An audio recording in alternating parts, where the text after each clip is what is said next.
been fencing? 13 years. 13 years. And when did you first get started in, what got you interested in fencing?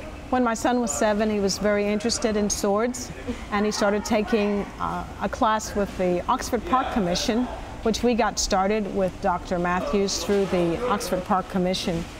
And I just started helping out, and they actually paid me.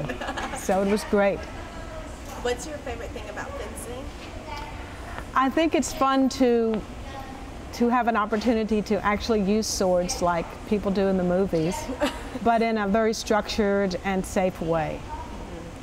Now, I know, how many students do y'all have right now here? In this class, we have a half a dozen, but in the university class, we normally have 15 or 16 as a full class load, and that's through the exercise science program through the University of Mississippi, and that's for academic credit. Then we also have students who are participating in the Oxford Fencers Club, and we'll be seeing some of them come in about a half an hour. Okay. So, maybe 30 altogether. Okay, well that's not a bad number. So, is Fencing Club, is it still part of the Oxford Park Commission, or? The Oxford Park Commission is the entity within the city of Oxford that sponsors all the youth sports programs, right, such as soccer and basketball, and fencing is one of them, along with swimming.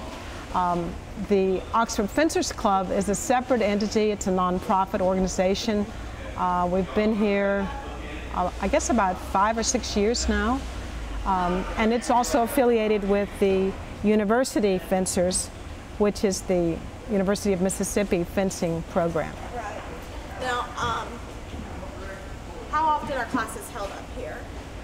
The university fencing classes are held Tuesdays and Thursdays at the noon hour from 12:30 until 2:30, so they're 2-hour classes. The youth classes are held Tuesday, Thursday, and Saturday. This class is from 3:30 until 5 o'clock. And then, as I mentioned earlier, in the afternoon, later in the afternoon, you'll see the older fencers come in. Some are youth, and then some are college students. And some are people from the community. Fencing is for all ages. Now, I know that there's not a lot of, Oxford's a large community, and you have some kids. Why do kids, or do you know why the kids generally participate in the fencing courses? That's a very good question. We find unique students tend to gravitate toward this sport. Students who are maybe more intellectual or academic. It's very challenging because it's actually a mental sport. We always say it's 90% mental and 10% physical. It involves a lot of strategy setting, analysis of the opponent. So I think that appeals to kids that want to use their minds as much as their bodies.